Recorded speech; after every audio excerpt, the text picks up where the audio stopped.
ஒரு மனிதகுலம் அறத்தோடு எப்படி வாழ வேண்டும் என்று சொன்ன அற்புதமான ஒரு நிலத்திலிருந்து நாம் வந்திருக்கின்றோம் அருமை சொந்தங்கள்.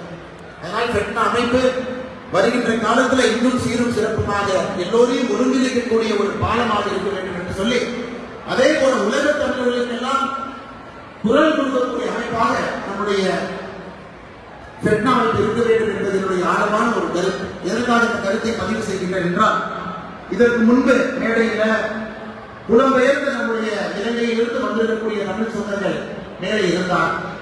அகதிகள் என்று தமிழகத்திலே சொல்லுகின்றோம். அந்த வார்த்தை தவறான வார்த்தை என்று தொடர்ந்து நான் சொல்லுவேன். ஆனால் இன்னைக்கு 15ஆம் ஆகஸ்ட் நாம் நம்முடைய சுதந்திர தினத்தை நாம கொண்டாடும். அதே போல பிப்ரவரி 4ஆம் தேதி இலங்கை தன்னுடைய சுதந்திர தினத்தை கொண்டாடுகிறோம். இந்த நேரத்தில் கிட்டத்தட்ட வட அமெரிக்காவில் மட்டுமே 4 லட்சம் இலங்கை தமிழர்கள் 4 லட்சம் பேர் இருக்கிறார். அவர்களுக்கு சுதந்திர தினம் இல்லாமல் இருக்கிறார். தமிழகத்தில் மட்டுமே 90,000 பேர் புலம்பெயர்ந்தவர்கள் இருக்கிறார்.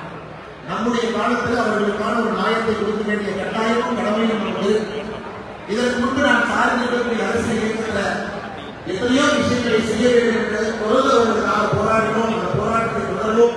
அதையும் கூட இந்த பெட்னா மேடையை சொல்வது என்னுடைய கடமையாக நான் கருதுகிறேன். அது இன்னும் வேகமாக இன்னும் உயரமாக வருகின்ற காலத்தில் பெட்னா அமைப்பு ஒரு தனிப்பெரும் இயக்கமாக அதை எடுக்க வேண்டும் என்று கூட இந்த நேரத்தில் இந்த வேலையிலிருந்து உங்களுக்கு சொல்வது என்னுடைய கடமையாக நான் கருதுகிறேன். அதனை சொன்னதை பெட்னாவுக்கு